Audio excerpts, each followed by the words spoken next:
everyone, and welcome back to another episode of the Rise and Glide podcast brought to you by Paddlogger. My name is Maddie LeBlanc, and I'm joined here today with my co-host Holly Pye. And we are so excited to welcome our awesome Spanish kick-ass guest, Alba Frey, to the podcast this week. Alba has just been such an incredible stand-up paddling athlete to watch over the past few years. And more recently, just a couple weeks ago, she actually won all three disciplines at the Spanish National Championships in Melilla, Spain. And she also won on the same weekend the European Sup League Sprint Championships as well. So she won 4 events in one weekend. And oh my gosh, this woman is just a machine. Her upbringing, essentially, she spoke about a lot of how her dad taught her how to surf, and then she grew up sailing. So just always by the water. She currently lives in the Canary Islands, and she is just so grateful to be living the water woman athletic experience right now and really just truly enjoying all of it that it has to encompass. So Holly, what did you find interesting about our conversation with Alba this week? It was so great to chat to Alba, wasn't it? I actually, to begin with, felt a little bit starstruck. I think whenever we have these super cool guests, I'm like, oh, can't believe we get to talk to them. No, I spent some time with Alba racing and staying together for some events in the past. But it's so good just to have a chat. You chat to people in passing and, you're chatting about the racing, but you rarely just sit down and, ask them how they got into it and what their life is like. So it's really great to chat to Alba. She's living in Fuerteventura, in the Canary Islands, which is just an epic, island for all things water sports. If anything, I think it's probably one of the harder islands to stand up paddling because it's so windy, especially during the summer. They get these 30 knot winds every single day without fail, and yeah, she just powers on through. She's a true powerhouse, I think. She's definitely dominating all of the sports. She's a world champion, she's a national champion in just about every discipline going. It was great to chat to her as well about downwind foiling, sup foiling. I'm also, trying desperately to take some inspiration and take some lessons from Alba. So hopefully I can put that advice into practice. So no, this was definitely a conversation for everyone to listen to, whether you're into competitive water sports, leisurely water sports. It's a super inspiring conversation to hear about how Albert's got into it so quickly too. She grew up doing water sports and she's a competitive person, but really she only got into sup racing 3 or 4 years ago, 5 years ago max, and she's just trained on through, and she's determined, and yeah, she's achieving her goals, which is great to see. Really cool. Absolutely. I couldn't agree with you more, Holly. I think, you and me, we're both very avid stand-up paddle racers as well. You are definitely dabbling more into the foiling world than I am, but to really have this conversation with Alba, it was super inspiring. And I really, truly hope that anybody who is listening to this episode, whether you are an athlete or you are just like a leisurely paddler, that you're able to take something away from Alba's just pure stoke, her positive mindset, and really just her outlook, I think, on life is so simple yet beautiful. That's what I really enjoyed about our conversation with Alba. Yeah, me too. She's a genuinely nice person. She celebrates the wins, she learns from the losses. She doesn't seem to be, bitter about any losses, anything like that. She's genuinely grateful for what she's got, and she works really hard to achieve that. So it was really refreshing to kind of chat to her and yeah, hear about how she's changing her life essentially. And I'm looking forward to seeing what she achieves in the next few weeks as well, with some more Spanish racing coming up soon for the Euro Tour. Absolutely. I can't wait to see her soon. We have our next stop of the Euro Tour in Costa Blanca coming up. So I know she plans to be there as well as Barcelona. So I'm very excited to see her, chat with her again. Maybe we should just get her autograph too. We should make that happen, Holly, before she gets too big and famous and awesome. So I think she's already awesome. Anyway, yeah. Let's get straight into it, ladies and gentlemen. here is Alba Frey. So Alba, welcome to Rise and Glide. How are you doing today? Hello, everybody. So glad you invited me to be here. It's so nice for me. Heck yeah. Well, we're super, super, super stoked to have you on today. Nah. For those of you who don't know, Alba is an incredible water woman, athlete, just all around stellar human being. She's a dream team rider for Starboard.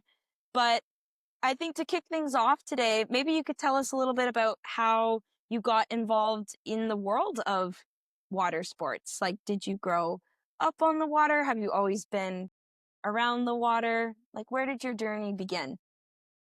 Yeah, I mean, actually, I'm from an island. I've been all since I am a child. I've been sailing since I was 6, 7. My dad, he was a surfer, you know. Since I a little one, I'm always related with the ocean and with the nautical sports. So it's like my way, my style, my way to live. Absolutely. So it's like ingrained in your culture. It's in your blood to be on the Yeah. water. Yeah. When did you get into stand-up paddling? Because I know now you do a lot of stand-up paddling, but before you were doing some windsurfing and a bit of everything. So how did your kind of journey into stand-up paddleboarding begin?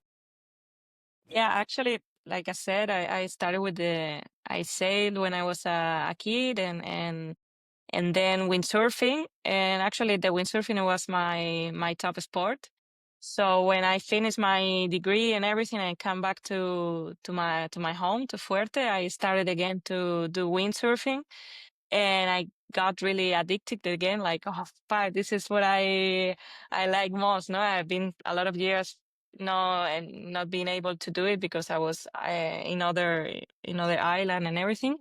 So when I come back here, I started windsurfing again, and I got really addicted. And then when there was no wind, I said, okay, I'm gonna surfing, but with the stand-up paddle, no, because it's more similar surfing with the paddle to the windsurf than the normal surfing. No?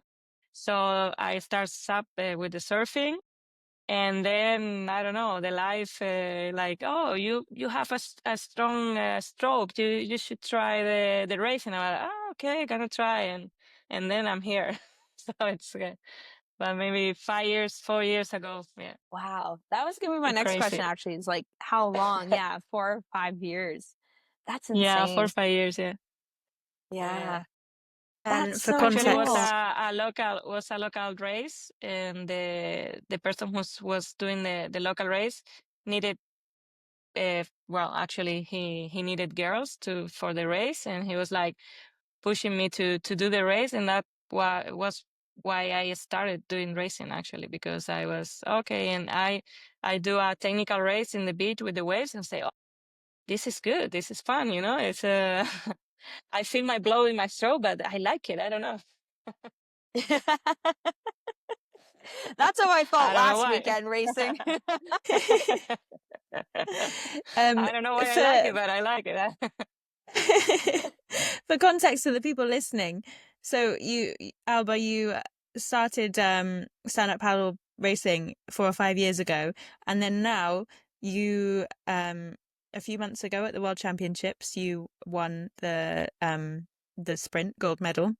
Yeah. And then the weekend just gone, you were in Melilla for the Spanish Championships, and you won, was it 3 gold medals for you did It was the 4. long 4. The 2. Yeah, Even better. It's like you go like this because So I think it was 4. yeah. So yeah, I that's have 4 super trophies. nice. A super good progression. That's so fast. Did you know when you first tried it that you wanted to become competitive, and it's competition in your blood as well? You always want to get better and better. You knew it wasn't just a hobby. I mean, I think I'm really competitive person. I like to compete. I'm always, I have like a dream to be an athlete, but I have to do the life took me to other way, like studies, work, and suddenly the life kind of gave me the opportunity to to try it. And I say, okay, I think I was 28, 29 when I started. And I was like, okay, I'm not too old, so I can try. And I'm like living the dream, no, to have the opportunity to l- to live this life now of athlete. So yeah, I don't know. It's super cool.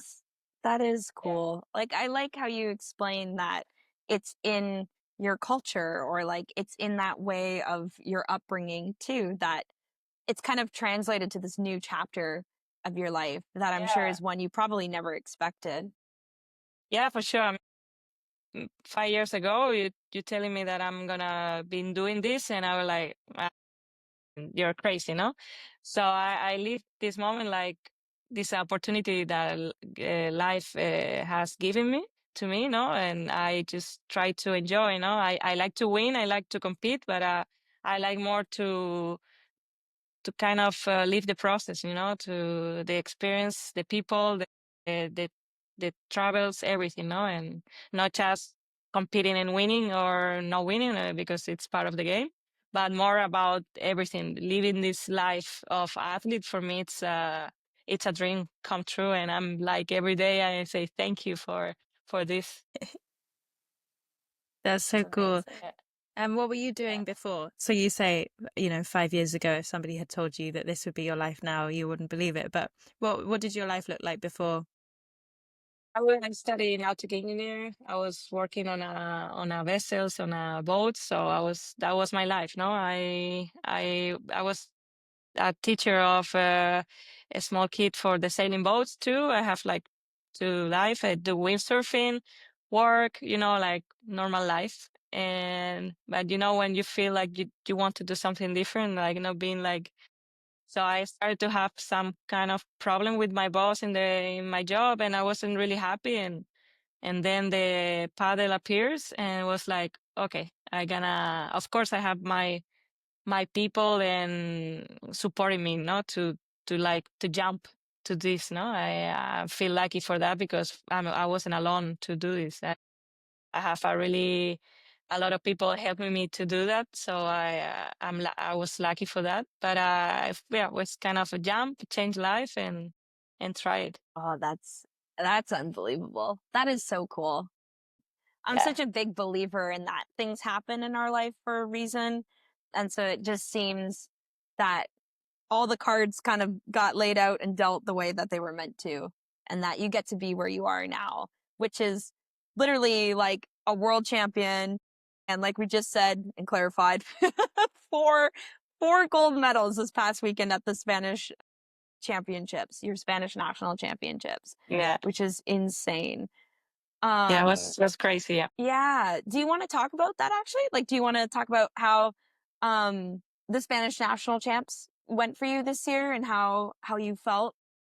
Yeah, I mean, for me, the main goal of the season was to win the long distance. For me, was my goal. When I talked with my coach at the beginning of the season, was like, okay, I want to win the long distance Spanish championship because I wanted to kind of, because I have SP Anduna in the team, and I feel like I'm always the third option, like because I mean they're the two world champion. No, I get so I was like, if I want to be the one, I have to be then in the Spanish championship in the long distance, and that was my goal. And actually, I train all the winter for that, and really work hard for that, and it works.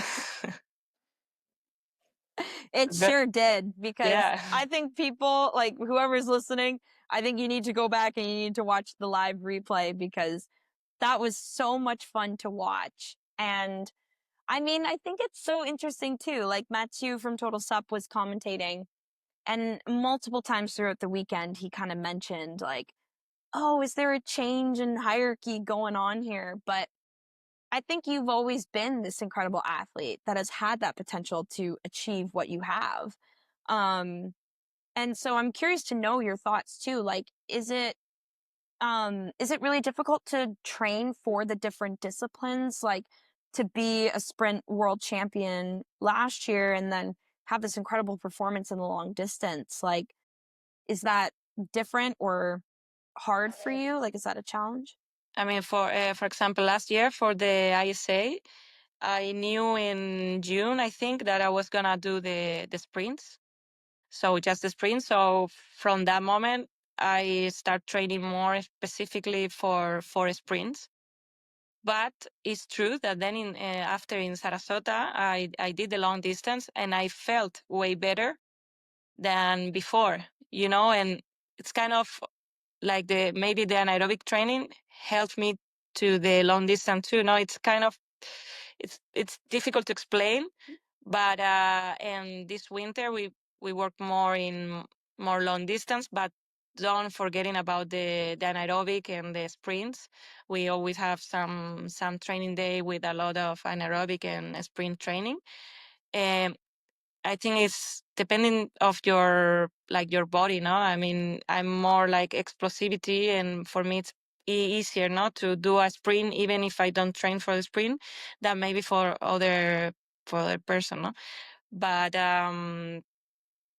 but then it's, I don't know, if of course one person that just trained for sprint probably has more chances to win a sprint. But I like to do all the disciplines and do it well. So I think we can looking for a mix and try to do good in all the discipline, but it's not easy. Absolutely. I think on that topic, like on that note of mixing it up and changing it up, I'm so curious to kind of dive into, like Holly mentioned earlier, like your foiling or just your other water sports backgrounds as well too, because you're not just a stand-up paddling athlete. You do also do these other disciplines. So how do you kind of pick and choose? Like, which one do you want to do today? Like, is it based off of your conditions or what's kind of happening that inspires you? I think that's the worst thing of the athlete life sometimes, because it's like I have training in racing. I'm kind of really tired after a lot of training, and there's a good condition for windsurfing. And I'm like, oh shit, I should rest. But I want to go for a windsurfing session, or I want to do a downwind, but I'm too tired. And now if I go, then tomorrow in my train, I'm gonna be really tired. And it's like that's the worst part, Sometimes I have to say no to something I really like, but most of the times I go to the water anyway and go and get tired. But don't say to my coach. Yeah. Yeah. You just tell coach, hey, maybe Yeah. tomorrow we'll just like maybe 5 sets Yeah. instead of 6. But I think I talked to Matthew the other day that actually the foiling has helped me a lot. Like, I don't know, the anaerobic training, or it's kind of, it helped me a lot. Now that I'm Really? kind of controlling more, I can do downwinds with not really get tired. But at the beginning, it was a fucking nightmare. Like, but now it's kind of more How like, long? "Ooh, okay." How long do you feel that it took you to get the hang of downwinding to the point where you are now, where you kind of, yeah, you can do a downwind without getting too tired? I Yeah. think it looks like you put a lot of work into it. It's not been an easy journey. But Yeah, no, it's been a difficult journey. I know with people, maybe it's social media, their lies all the time, but it's really difficult at the beginning. Ibaya and me, we started with a too small foil for beginning. Like, it was really difficult to lift, so it was too hard to lift. And when you were up, you were too tired to focus on the reading. And so we was really difficult at the beginning. And I remember Amandine, Jasot, and Boris, they came last winter here at our house, and they were doing downwinds and teaching us. And I remember they told us, Amandine, they say, Ibaya, uh, it took like 6 months and a year going every day to can do a downwind. Don't pretend to go one day and do a downwind, because if I was like, oh fuck this sport, I can. And I remember that all the time. Like, okay, Amandine said one more 6 months or 1 year going every day. So it's like it's a process, but it's so good because every day you learn something new, and you you notice the process, and I mean, I'm in love with the sport. Actually, I can lie. What do you feel about it? The same, no? Yeah, I feel the same. I'm definitely at the point that Abaya was at when she said, I can't with this. I cannot. For me, it's the same. It's hard to go. I really enjoy it, but it's hard to go all the time because I guess there's not the conditions every day. And with time, like, do I go paddling on a race board, or do I go downwinding, or do I go to the beach and go winging? I go winging a lot more because it's like I can already do it and it's easier. I don't have to go, get in a different car and go from one stop to the other. But yeah, I this year I want to get better for sure. Maybe I'll come to a photo and then do some training. I tell you, in summer we can go every day to do downwind. Yeah, it's perfect. it It's sounds like good. every day with light wind, strong wind. We have almost every day good wind for downwind, and it's actually, if you want to come, and you too, Maddie, if you want to learn, Photo Oh is my the gosh. place. Yeah. Uh, Absolutely. I mean, Holly, we were actually, Alba and I were talking a bit about that like this past weekend. We were like, yeah. oh yeah, because I mean, in Canada, foiling is just, it's so much more difficult because we Yeah. just don't, like, even less so than, yeah, like where you are, Holly, in the UK, like it's just, oh man, conditions, like it would have to be a really, really, really windy day to get some pretty good swell, which would only be really in the winter, and It's then too cold. And then it's it would be cold. way too Yeah. cold. This is what I Just do like it. about the Canaries. Yeah. The temperature is perfect. It's Imagine so warm. I go with the wetsuit to the downwinds here. I couldn't do it here. Yeah. Yeah. I saw that. Yeah. I don't think you need a wetsuit. No, probably not. Probably not. If you're falling in all the time, maybe. But No, no, but no. if you're as good as you are, I think you can go without a wetsuit now. I don't know, but I'm too cold all the time. I'm not get used to it. You're acclimatized. Oh, Alba, a couple episodes ago, Holly and I, we were speaking to another guest and we were talking about the first time I actually got to try foiling in Florida like a couple months ago. And I said to Holly, I was like, I've never tried something in my life that has like humbled me so much than foiling. Like, and it was on flat water, and it was just simply the motion of trying to pump to get the board up. But every time I like almost got it out of the water, I was like, ah, like I just like panic, and then you like fall off because you're like, what's happening? Like the sensation is just so, it's so different, right? Like it's so Yeah. You different. have to get. I think that for learning, the first of all is going with the boat and go with the foil to learn like the feeling of being up with the foiling and everything. And once you have like the feeling, can go with the downwind. But Yeah. it's a long process. But what I say is for the racers, the girls that we do race, we have like the strength and the focus of what do it, because if not, you give up for sure. Mhm. Yeah, that's Because true. Yeah. Yeah. I I think wanted to. Holly, yeah, like you Sorry. talk a lot about it being like really good training like for the legs especially too. Like Holly was like, it's a good like leg burner and like the I think cadence that you especially need. on flat water. yeah, Yeah. yeah. And But water is the flat water paddler. So I mean I've only done it a few times, but I feel like it's good sprint training maybe for because sure. you like the high cadence and the like strength you need. I have some friends that also do downward foiling, but they come to it from like a wing foiling background and they haven't done much stand-up paddling, and they found it really hard just to it looks like the paddling part looks like the easy part to people who don't do it.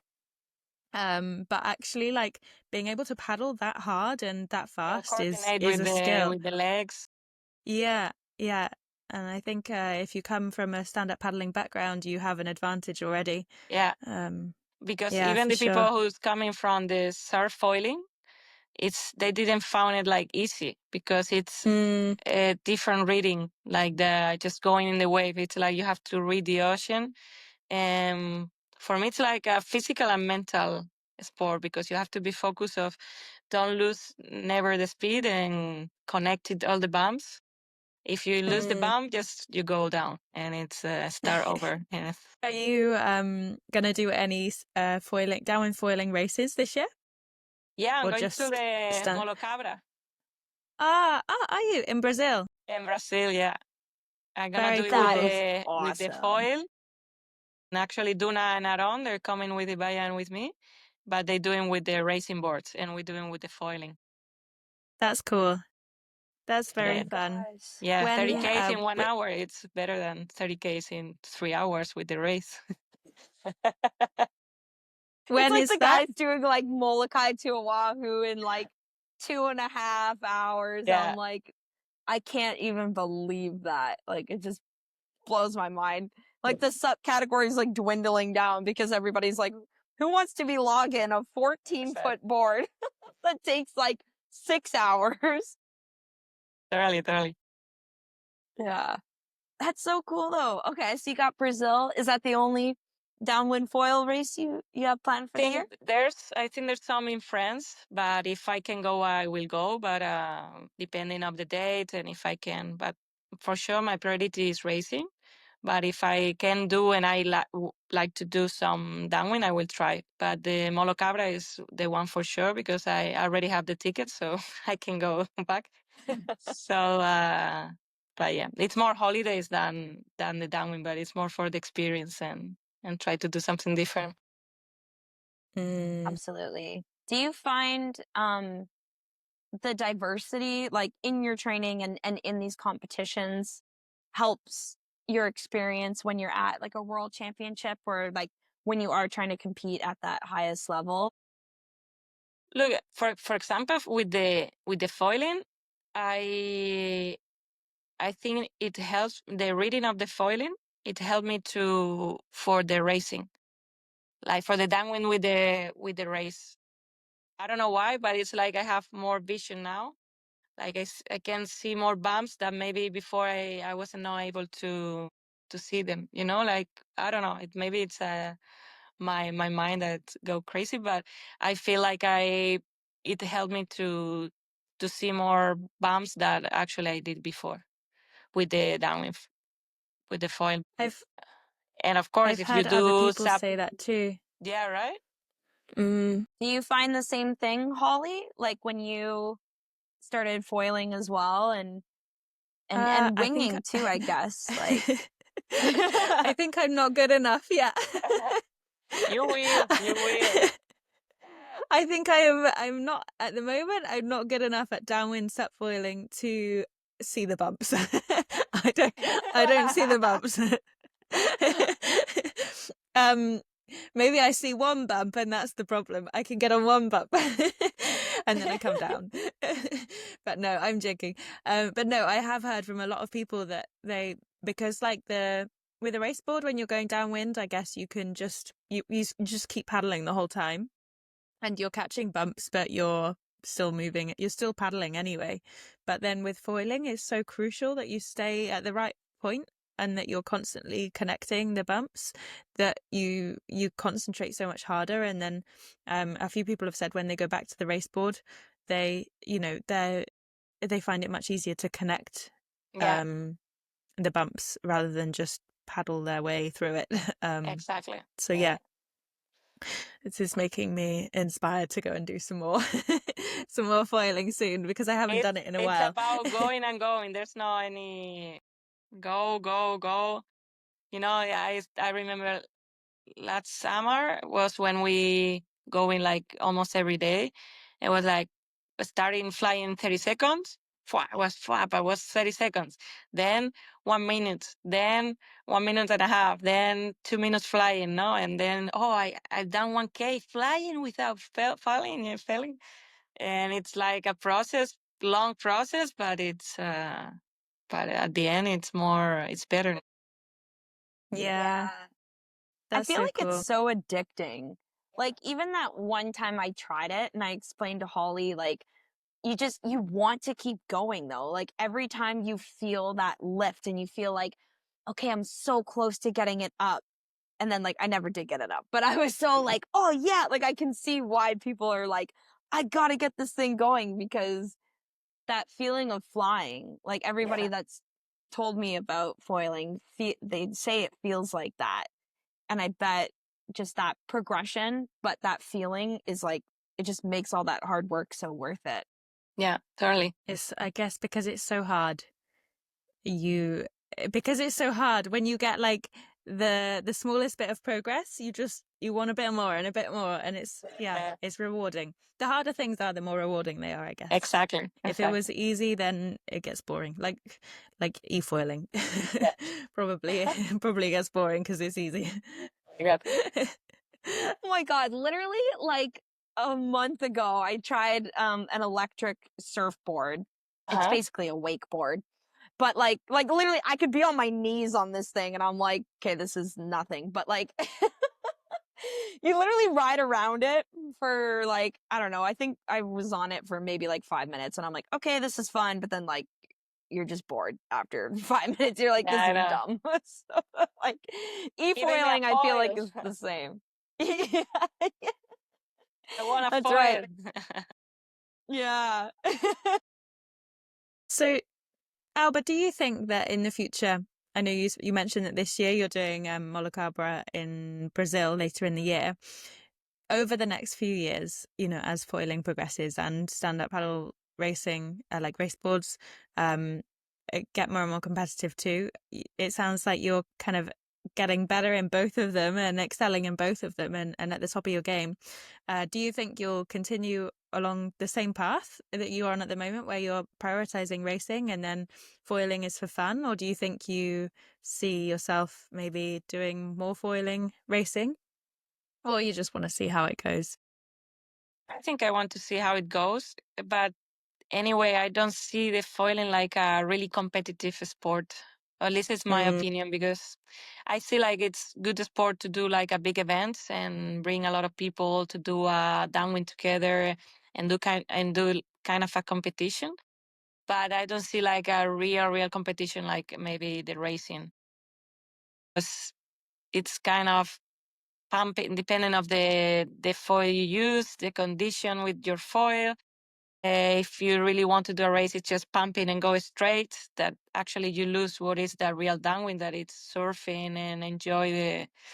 So from that point, I don't see like it's gonna be a really competitive sport. I think it's gonna be a big event, and there are gonna be a lot of people like Maui to Oahu or the Molocabra. Like a lot of people goes and do the downwind together, but I don't see like real competition. But I don't know, maybe no. For now, I'm still with the racing, and maybe if I get tired of training too hard, maybe I go foiling. When you retire. I was just about to say that, Holly. Yeah, foiling's like the retirement plan. It's Yeah, like totally. the retirement for the athlete life, you Yeah. know?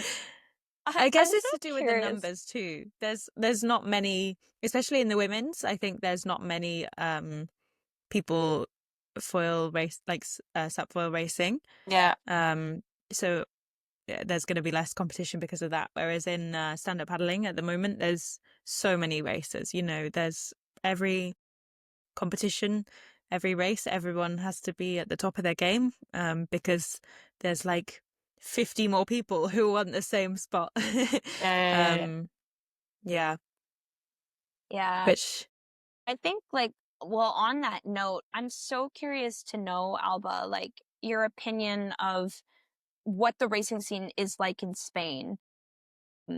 Just because like coming over here from like a North American perspective, I think it's so interesting to see how, like, oh my gosh, I mean, I started racing like 2018, and it seemed like back then like Carolina Cup or like all these big races in North America were like where it's at, but now it's like shifted so much to Europe, and the paddlers that are coming out of Spain are just absolutely incredible. Um And I'm curious to know like your opinion of why. Like, do you think it's just like you guys have such a diverse environment? Like you have so many different bodies of water where you can paddle. You can have bumps, you can have flat water. I mean, Spain is just beautiful in general for anybody listening and hasn't been here yet. It's like, this is, I'd say Spain is probably one of the most beautiful countries I've ever seen in my whole entire life. I think But I think yeah, it's because from I don't know, since 10 years ago, there are a lot of clubs with a lot of young people, competing amateur people, like training in the clubs and going to the water. And there are like a lot of group of people from different part of Spain that help you to do a small competition. Then a lot of juniors. Then that juniors became elite, and really good elite, because at the end, Aaron Sanchez, Fer, Antonito, they 8 years ago, 5 years ago, they were juniors. So it's like the process of a lot of clubs in Spain that they've been working with the stand-up paddle at the same time. So that built a really big community that turns out into what is right now. No, a lot of competition, a lot of people motivated to do events, a lot of people motivated to compete, a lot of young people wanted to do stand-up paddle. And for now it's like this, but you know that this is time. Maybe in 5 years everything disappear. 5 years ago was a Carolina Cup, and there's no more in Canada and USA. No, the more stand-up paddles. It's about right now we have it, and we have to take care of it, I think. But yeah, we have to enjoy it because we have a really, really big community of stand-up paddle in Spain. I think the biggest. yeah, I would say so. And I think you totally hit the nail on the head with that, because even my first day here, I went for a warm-up paddle at the event site for the Battle for Hercules race. And it was so cool. Like my first day there, like there was a little club underneath like that roadway. Like there's like a door underneath the landing there. And I remember looking over and like a bunch of kids just like came out of this club and they're holding like this big, like giant inflatable board. And it was so cute. Like they all went out on it and they were having so much fun. And I just thought to myself, I'm like, wow, like you don't see that. Like, or I haven't at least seen that in Canada. I haven't seen that in America. Like you really just don't see people fostering the younger generation or Yeah. taking care of the younger generation or just introducing them to the sport in the first place. And I think because you don't have kids doing it, then it's like, how does it continue to grow? I think that's the key. That's the key. The base of the sport is the young people. If you don't take care of the young people, then you're not gonna have the sport in the future. Mhm. So do you have like kids clubs or camps like that where you live, like on your island as well, or is that kind of more like a mainland Spain thing? Well, Like in Canary, we don't have. We have one club in Gran Canaria, in the other island, that they're doing the event, the second reef event in Gran Canaria in June. They have a club. They have a lot of kids paddling and everything. And here we have in Fuerteventura a friend of mine that he was one of the first that start paddling in Fuerte. And he has a school, and I like actually to go there and train with the kids and see that they can do it. But yeah, we don't have like in the mainland. We have a small less, but we have something. small but mighty, Yeah. probably. And a lot of people come to Fuerteventura, especially in the winter, from other parts of Europe to train and get on the water, because the weather is so much nicer in the Canaries over winter than the rest of Europe. So yeah, I guess you kind of create your own club in a way. Yeah, maybe in the future, no, I would like to have something. For now, I enjoy the people who come to Fuerte, and I train with them. I mean, Susak spend all the winter here, and more people, and for me it's good because I can share the training with more people. Because training alone sometimes is really hard, we all know that. So can share with people from other places. It's always good, and for sure here we have I have a really good weather all the year. I feel really lucky. I mean, I'm a lucky person. Yeah. Lucky How but cold does it hardworking get there? too. I don't know, maybe 18 degrees. Maddie from Canada is like, sorry, what? Maddie from Canada is like, that's a beautiful summer morning. I have to grab my jacket.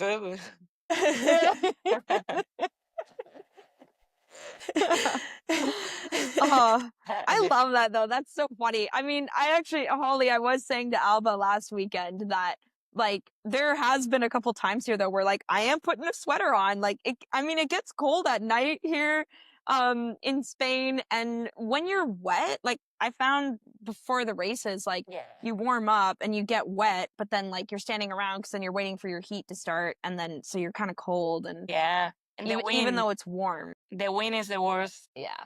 because maybe Yeah. it's warm, but if it's wind and you're cold, then it's so you have to, yeah, I don't know.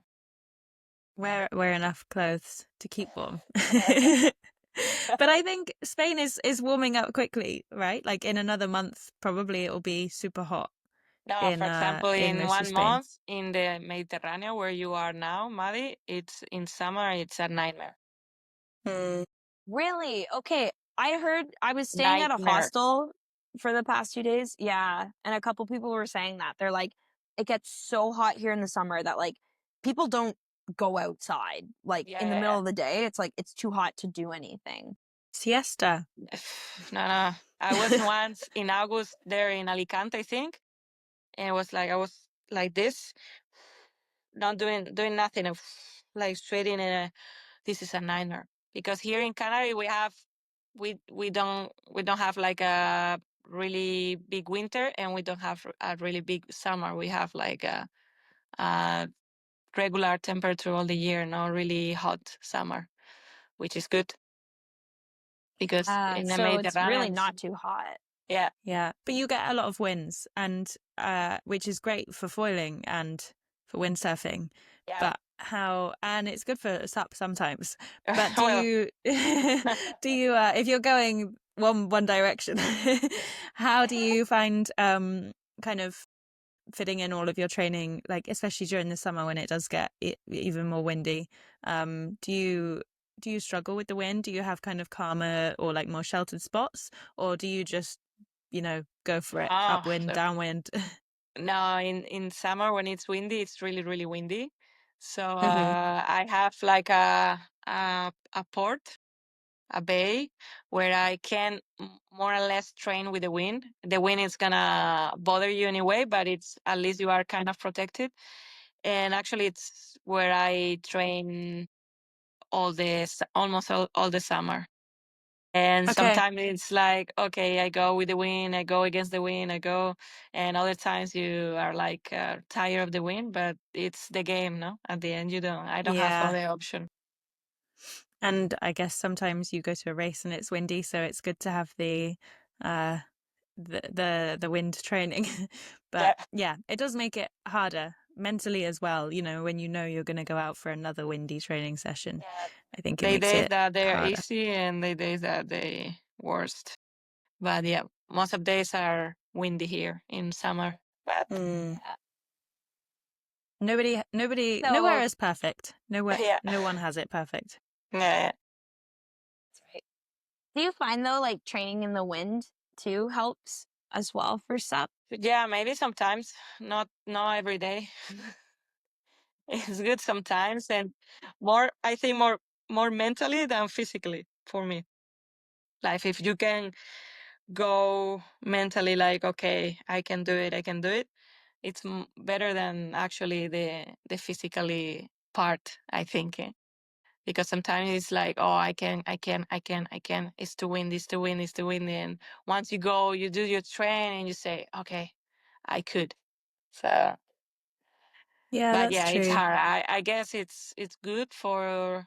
I guess you get stronger, but it's hard to go every day with the wind. Sometimes you And have I to think, go with good day, flat day, no wind to enjoy yeah, paddle.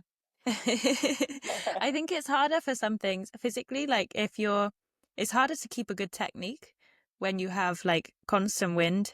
And I guess if you're doing that day after day in the summer, you kind of learn the bad, bad behaviors with Yeah. the technique maybe. And yeah, it is tricky, but whatever training you're getting is obviously working well because your paddling is strong. So yeah, Yeah, I think thank you. it sounds like you're doing it right. When you were working towards the World Championships last year, both the ISA World Championships in Copenhagen, but also the ICF World Championships in Sarasota in Florida, what were your goals for those events? Were you kind of, I know you said you were just competing in the sprint event at Yeah, the ISA. ISA World Championships.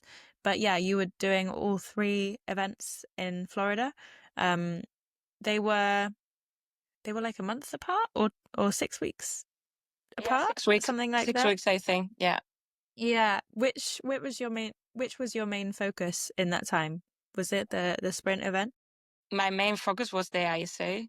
I really spent all the summer training hard, like really mental focusing and in the ISA.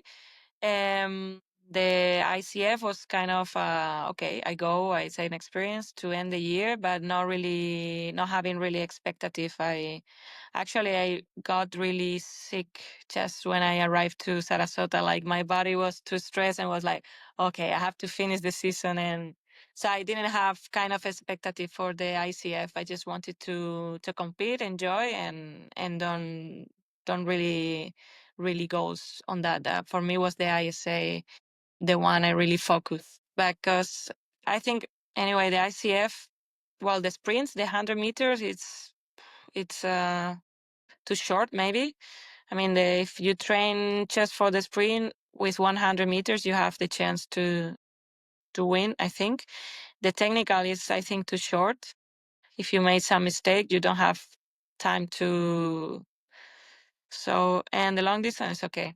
But it's like I didn't have like my mind into the ICF that year, last year. This year, I don't know. If there's no ISA, I don't know what we're going to do. Yeah. I know. Yeah. I'm kind of shocked actually that the ISA hasn't. I mean, like, I'm shocked, but I'm also not shocked because they always seem late to the party. But like, it is kind of strange that by now, I mean, it's May. Like, we're almost 6 months into the year. We're almost halfway into the year.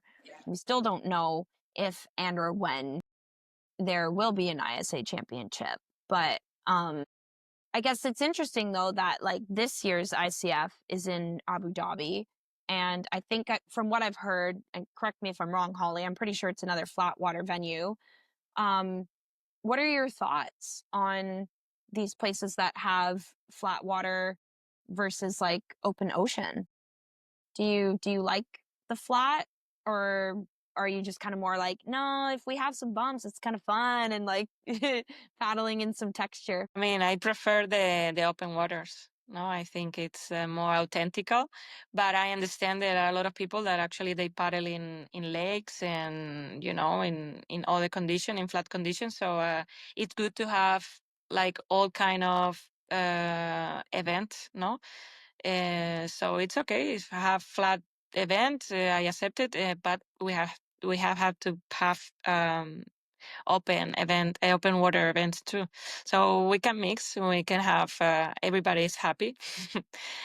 But of course, the ICF, it's kind of a federation, so I understand that they want to do in flat and everything. But the ISA should have the competitions in open water, I think. I agree too. I think being the International Surfing Association, You at have least to do some it. sort of wave, you know? Yeah. I think they should have sup surfing too. Like last year there was no sup surfing, which In Denmark. is a bit Yeah. controversial, but I think yeah, that's not so good. Sometimes the money is the money. We might have to. Money talks, unfortunately. Yeah. As much as we don't want it to, but it does. But The people are saying that the ISA it's gonna be in Peru, but the people are just saying things. Well, there's so many rumors because I heard that or a few people said that it was going to be either, or it was likely to be either Japan or Peru. But then somebody else that I know is on like the ISA panel or something, and they said it's definitely not going to be in Japan. It's either going to be in Europe or Peru. So Europe would be good, not for Maddie, but for everybody else. Man, another trip across the ocean. Oh, pull my leg. Yeah. I think if it's in Europe, they would have more people attending. Yeah, that's the thing. It's as much they don't say what it is, what it's gonna be. It's more difficult for the team to really being able to go because they need to more of the team. They have to pay themselves the everything. So I don't know. It's gonna be strange. At least we have the ICF. You're going? Yeah. You both going? I don't know yet. Not. No, I don't think I'm going this year. Like, I just find like the past 2 years, it's kind of like Thailand, at least from Canada, it was like really expensive to get to, but once you're there, everything's cheap. Like food is cheap, and like the hotel too, I think was pretty cheap. So that kind of like balanced itself out. And then Sarasota was like cheap to get there. It's not like, I mean, it's expensive when you're there, but it was cheap to get there. So I was like, okay, same thing. It like evens itself out. But like Abu Dhabi, just like looking at the expenses, I'm like, oh my God. I'm like, it's expensive to get there and it's expensive to stay there. Yeah. So I'm just like, no, I didn't like check anything yet. I didn't check anything. It's too expensive, no? Oh man, I just I mean, I don't know, maybe because it's like literally almost the other side of the planet for me. But I said to Holly actually earlier in the year as well that like coming here and spending like this month in Spain, it's really been super fun to kind of like treat this as like I've almost had like mentally the perspective of like this is my world championship, to just come here and paddle with the best athletes in the world and continue to learn and grow as an athlete, and yeah, maybe take a year off for a world championship and then try to come back a little bit stronger in future years. I think you made a good decision. Yeah. You're enjoying more. I think so too, because paddling with you has been really fun. So Thank you. So what's next for you? There's a few more races coming up in Spain now. Will you be in the World Festival in Costa Blanca and in Barcelona too? Yeah, I'm gonna be in that both. Yeah, let's see. Exciting.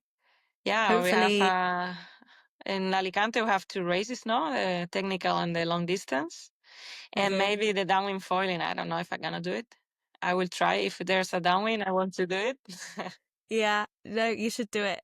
Yeah, I hope it's windy because I did the Alicante event like in 2022. Yeah, me I too. think, and it was side wind.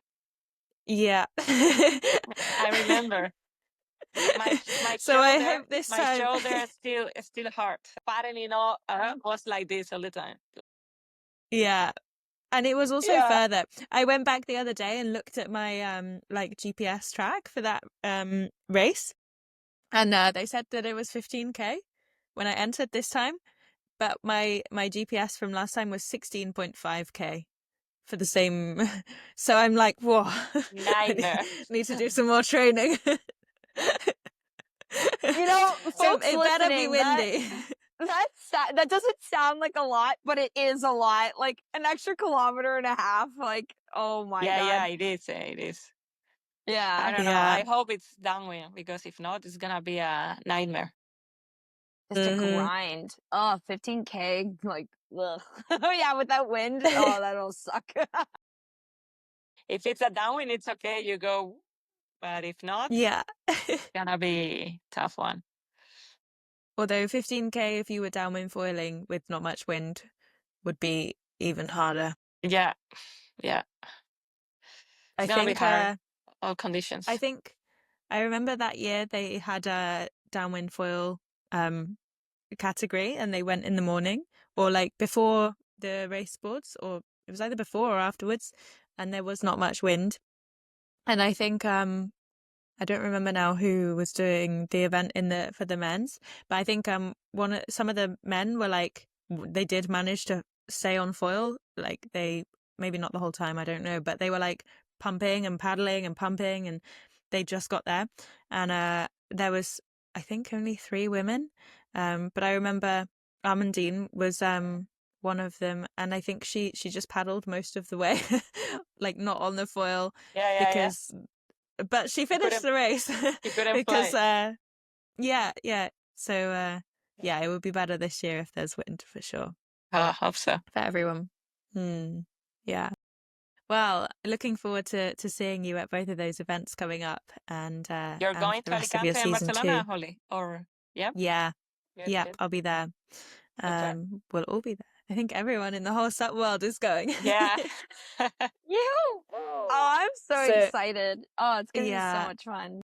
Yeah, super fun. And then after that, Maddie is coming to England Really? for some time. Yeah, so we're gonna do some paddling. Super. And it's our national championships, like the week after Barcelona, or 2 weeks after Barcelona too. So yeah, Everything like exciting this kind of times. technical and a sprint you have, or just one? Everything. Yeah. Everything, yeah. Oh, good. Yeah, over 2 days. Super. Yeah, exciting. Holly, I Anyway. didn't even think about this until I talked to Alba, because Alba, when we were talking at the Battle for Hercules event, and I asked you, I was like, oh, what race are you doing next? And you're like, oh, I'm going to be in Melilla. It's our Spanish national championships. I literally thought, I was like, oh shit. I was like, I had no idea it was their national championships. I'm like, because Mathieu just was like, you should come. And I'm like, okay. And I'm dying because I'm like, oh my God, it's their Spanish national championships. And then I thought about this the other day. I was like, oh my God, this year in 2025, I'll be at 4 national championships for like 4 different countries, because I'm like, okay, I just so happened to stumble across Spain's. That was not planned, but happened. And then I'll be at Holly's, like the UK national championships. And then when I go back home, I'll be at our Canadian one. And I'm also planning the United States one, because I went last year for the US and it was really fun. And this year, the US national championships, it's actually super close to my home in Canada. Like, it's just right across the border. So I'm like, it's right there. Why not? Fun fact. You want to go with all the countries, eh? Yeah. Yeah. How many passports do you have? Just want like a citizenship in every country, so I don't have to paddle in Canada. Spanish, Well, thank you so much for joining us today, Alba. It's been so good to chat with you about everything, paddling, foiling, surfing, all of it. We really appreciate your time, and yeah, I've learned a lot about your journey and what's next for you, and I'm sure our listeners will learn a lot too. So yeah, look forward to seeing you soon in Alicante for the see you in World Surf Alicante, Festival. girl. No, if anybody wants to, we always say, if anybody wants to find you online or ask you any questions after the conversation that they've heard today, where's the best place for them to reach out to you? My Instagram account, for sure, Alba Frey. Perfect. We'll share that in the show notes of the podcast as well. And yeah, we hope you have a great evening. Super, and you too. Thank you very much. We'll see you soon. See you in Alicante, and good luck in Cádiz, in Santi Petri, Maddie. Thanks, Alba. I'm really excited.